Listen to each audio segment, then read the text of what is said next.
We have team coverage tracking the snow.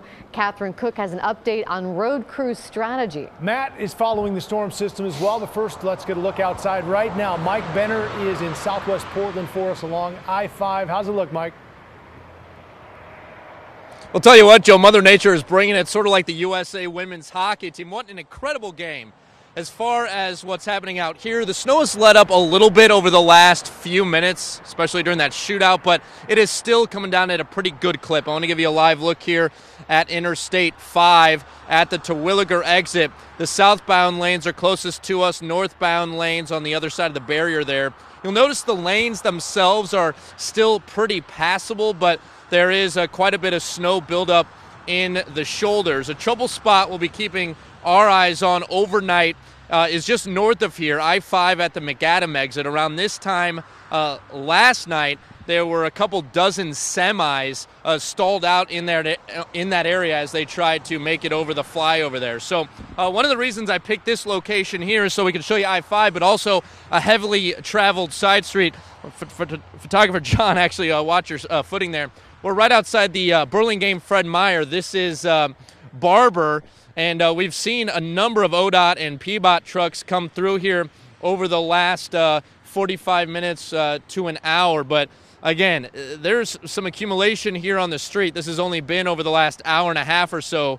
Keep that in mind, because if this snow continues over the next few hours, conditions out here could become very treacherous. So as always, keep it tuned to KGW on air and online for the very latest. For now, back to you in the studio. Boy, it is really coming down. Thank you, Mike. Let's switch to Chief Meteorologist Matt Safina now. What's ahead overnight, Matt? You know, Joe, I love talking about snow, but I want to talk about that hockey game, too. I know. We knew you would. That was amazing. All right, this is an interesting comparison between tonight's snowfall and last night's snowfall. I recorded this on our roof about a half an hour ago, right at the start of overtime in the game. And it's a decent snowfall for sure, but let me switch back to the same scene, basically, last night and look at the difference.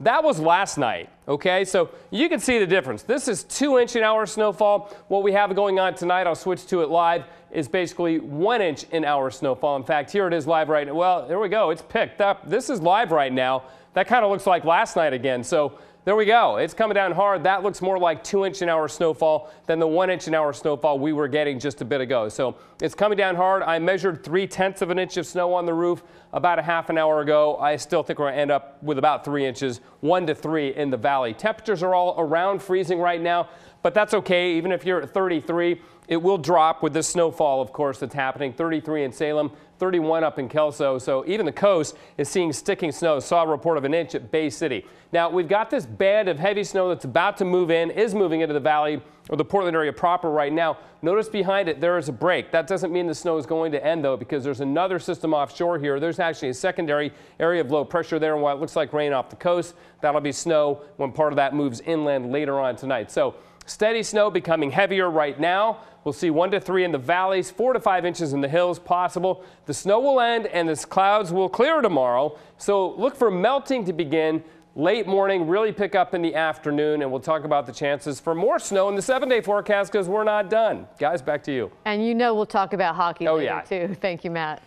So where does that leave us for tomorrow morning's commute? Road crews are trying to stay one step ahead of the weather so we can all hopefully make it into work. KGW's Catherine Cook is live in southwest Portland on Sylvan Hill for us. And Catherine, you have a look at the city and the state's game plans for the storm. I do, Laurel, but first, I've got to get my turn in. I'm wearing my golden gloves in honor of the U.S. women's hockey team. What a win. Sorry, we all have to talk about it a little bit, right? Okay, now down to business. Right now, it is barely snowing up here on Sylvan Hill, but what is snowing is sticking. But the real story up here is happening behind me on Highway 26, where traffic is moving smoothly in both directions. A far cry from what was going on here this time last night. In the morning, both agencies, local and state, say they have salt at the ready if they need to use it. And Portland has new technology that lets you follow along with crews online. It's time to unleash the salt dogs. At Peabot's maintenance yard, they're lined up and ready to lay down sodium chloride. Crews will focus on major commercial routes along with emergency response and transit routes. We want to make sure that our buses and the MAX line and things like that can get through so that people have that option. This week, Peabot launched a new interactive map. This is the first year when we've actually mapped those for the public. It shows you where crews are plowing, salting, and de-icing roads in real time using GPS trackers in the trucks. It's a nice innovation, and again, I think, one of the things that people really want in these situations is they want information. It was very difficult. Shravan Dusa crashed his car Tuesday night and had to leave it there until this evening. He left a note for officers. It says, please excuse the parking, got stuck in snow, we'll pick it up. They didn't give me a ticket, I put it on my dashboard and I was back, and I'm glad I got it out. And I'm trying to head home before it snows again. Is it supposed to snow again tonight? No. Yeah, sorry. And for those whose morning commutes include state highways like 26 and 217. We're going to be watching those roads again very closely tonight. ODOT says they're standing by. First with de-icer, then whatever conditions call for. After the storm hits, we use our tools. We'll use the salt, we'll use the plows, we'll use the sand out on the roads. Back live on Sylvan Hill, this is important. The city says if you encounter a snow plow on your commute, please do not try to pass it on either side. Peabot crews have reported several near misses over the last few days when drivers get impatient and go for it. Back to you guys.